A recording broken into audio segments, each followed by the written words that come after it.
세월호 사고가 난 지 1년이 지났습니다. 그동안 이 사고 원인과 문제점을 놓고 많은 지적과 비판이 일었습니다. 또 그에 대한 반성도 물론 있었죠. 사고 발생 당시부터 정말 많은 보도를 통해서 다양한 진단 분석들이 나왔는데요. 대표적으로 그때 지적됐던 문제가 과적의 문제, 고박의 문제 이런 것들이 지적이 됐었죠. 과적 단속. 사실 무게를 재면 되는 거 아닙니까? 정확하게? 세월호 참사가 벌어지고선 단지 한 열흘 만에 네. 해수부에서 우리가 그 비행기를 탑승할 때 수준으로 이 규제를 강화한다. 네. 그러면서 이제 개근 시설을 달아서 무게를 달고 그거를 통해서 엄정한 이제 법 집행을 하겠다. 가정 못하게 하겠다. 예, 그렇죠. 그런 거를 발표했다가 어떻게 돼갑니까? 그것이 이제 연기되고 있는 걸로 알고 있습니다. 그러면 지금 개근 시설을 준비를 못한 겁니까? 개근 시설을 준비 못했다기보다는 예.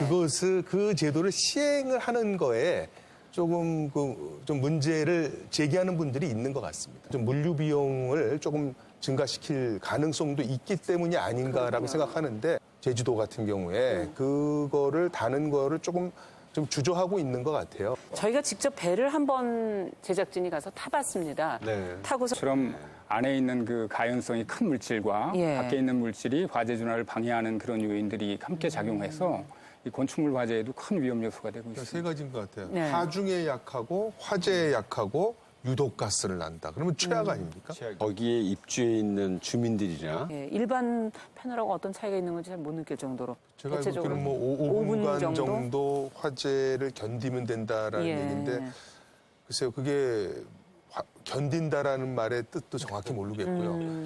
그러면 불이 안 붙으면 되는 것인지 또 사실은 우리가 화재에서 더 문제가 되는 것은 화재 그 자체도 있지만 유독가스로 인한 그렇죠, 사망 또는 부상이라든지 어떤 손상을 입는 게 많이 있기 때문에 또 실질적으로 그것이 국민의 생명과 안전을 조금이라도 더 보호하는데 도움을 주는지는 관련 어떤 그 연구 기관이라든지 네. 이런 데서 좀 더 세밀한 기준과 연구 성과 이런 것을 제공해야 될 것 같습니다.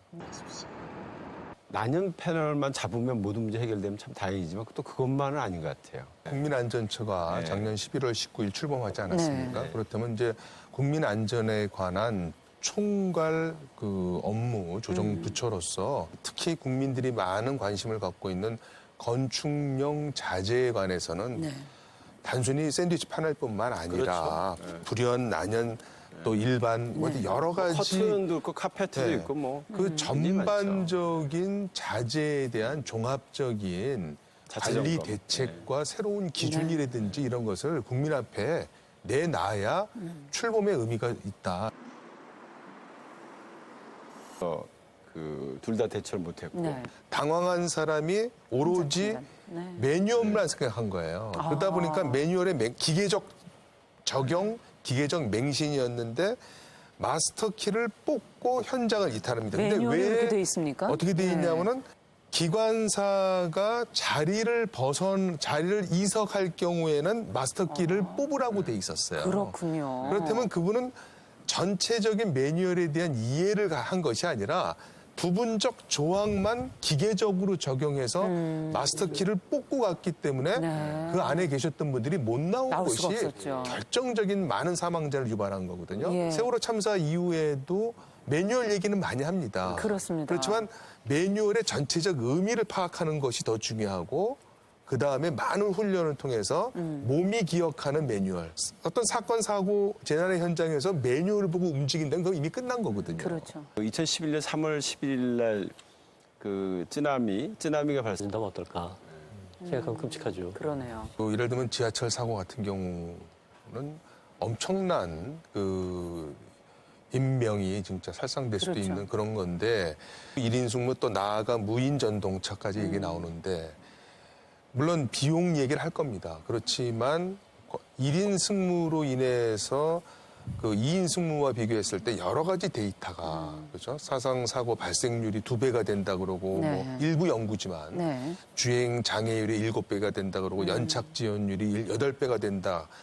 그러니까 사실 1인 승무라는 것은 기관사가 차장의 직무까지도 일부 수행하는 거예요. 또 요즘 무인 전동차 얘기까지 나오는데 네.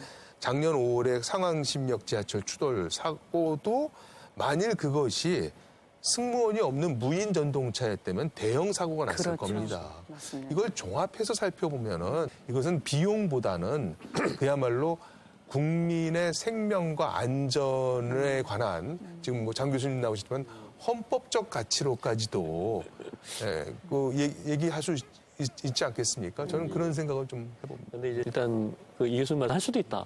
이런 좀 경각심을 갖도록 해주는 게 필요하지 않느냐. 단순히 그 책임을 현장에 있는 관리자나 책임자에게만 돌리는 것이 아니라 기업 전체에 돌리게 될 경우에 기업 전체의 문화라든지 안전관리 규정이라든지 이런 것을 강화할 수밖에 없을 것이고 그거는 이제 태안기름 유출 사고하고 굉장히 대비된다고 얘기할 수 있을 것 같고 기업살인법 말씀하신 것도 영국의 프리 엔터프라이즈 그 어떤 침몰 사고에 있어서 기업도 또 어떤 살인 혐의로 기소가 가능한 그렇군요. 네, 이제 그럴 경우에 CEO가 아무래도 이 정도의 일이 벌어진다면은 신경 안 쓸 수가 없겠군요. 비포 애프터 측면에서 단순히 규정 몇 개 고치고 뭐 종업원 교육 정도로 끝나지 않을 것 같아요. 기업 살인법이나 징벌적 손해배상 말씀하시는데 아주 공감이 가는 건 그래서 이렇게 시설 운영이 어떻게 가능한 건지 등록을 하지 않는 것이 본인들이 더